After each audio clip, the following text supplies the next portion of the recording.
Hi வணக்கம். என் பேர் Rajeswara Pandian, SEBI registered research analyst from Mumbai. இன்னைக்கு நான் என்ன பண்ண போகிறேன் அப்படின்னா 4 வகையான மியூச்சுவல் ஃபண்ட் இன்வெஸ்ட்மெண்ட்டை பற்றி பேச போகிறேன்.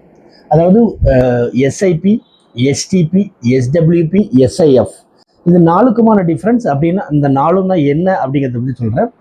எஸ்ஐபி அப்படின்னா என்ன அப்படின்னா சிஸ்டமேட்டிக் இன்வெஸ்ட்மெண்ட் பிளான்.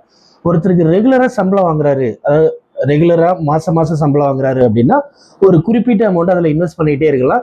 அது ஒரு குறிப்பிட்ட இயர்ஸுக்கு அப்புறம் ஒரு காம்பவுண்டிங் எஃபெக்ட் ஆகி பெரிய அமௌண்ட் வந்து ரிட்டர்னாக கொடுக்கும். எஸ்டபிள்யூபி எப்படி அப்படின்னா என்ன அப்படின்னா ஒரு ரிட்டையரியோ இல்லை யாருக்கும் ஒரு பல்க் அமௌண்ட் கிடைக்குது அப்படின்னா அதை மியூச்சுவல் ஃபண்டில் போட்டுட்டு ஒரு குறிப்பிட்ட வருஷங்களுக்கு அதை ரிட்டர்னாக மாதம் ரிட்டர்னாக ரெகுலர் இன்கம் மாதிரி அதை கொண்டு வரலாம். இது எஸ்டபிள்யூபி, அதாவது சிஸ்டமேட்டிக் வித்ட்ராவல் பிளான். இது போக எஸ்டிபி அப்படின்னா என்ன அப்படின்னா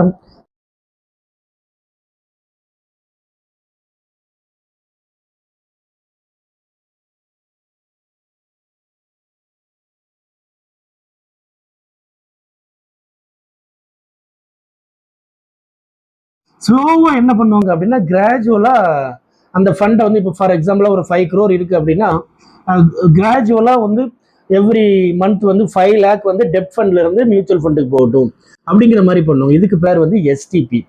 இதுக்கப்புறம் வந்து பாத்தீங்க அப்படின்னா எஸ்ஐஎஃப்னு ஒன்று இருக்கு, அதாவது சிஸ்டமேட்டிக் இன்வெஸ்ட்மெண்ட் ஃபண்ட் அப்படின்னு சொல்லுவாங்க. அதாவது இந்த எஸ்ஐஎஃப்ங்கிறது எதெல்லாம் என்னதுக்கு அப்படின்னா எஸ்ஐபி அப்புறம் பிஎம்எஸ், இது ரெண்டுக்கும் நடுவில். அதாவது பிஎம்எஸ்ங்கிறது 50 lakh அண்ட் அபவ் இன்வெஸ்ட்மெண்ட் பண்ணணும். எஸ்ஐபிங்கிறது 500 rupeesலேருந்தும் பண்ணலாம். பட் எஸ்ஐஎஃப்ங்கிறது வந்து 10 lakhs மினிமம், அந்த மாதிரி இன்வெஸ்ட்மெண்ட் பண்ணுறது. இதுவும் சர்டன் கிரைட்டீரியா இருக்குது. அதாவது அந்த மினிமம் அமௌண்ட்டை வைத்து கிரைட்டீரியா டிசைன் பண்ணுறாங்க. இது ஒரு அட்வான்ஸ் ஆஃப் எஸ்ஐபி அப்படின்னு சொல்லலாம் எஸ்ஐஎஃப்ங்கிறத.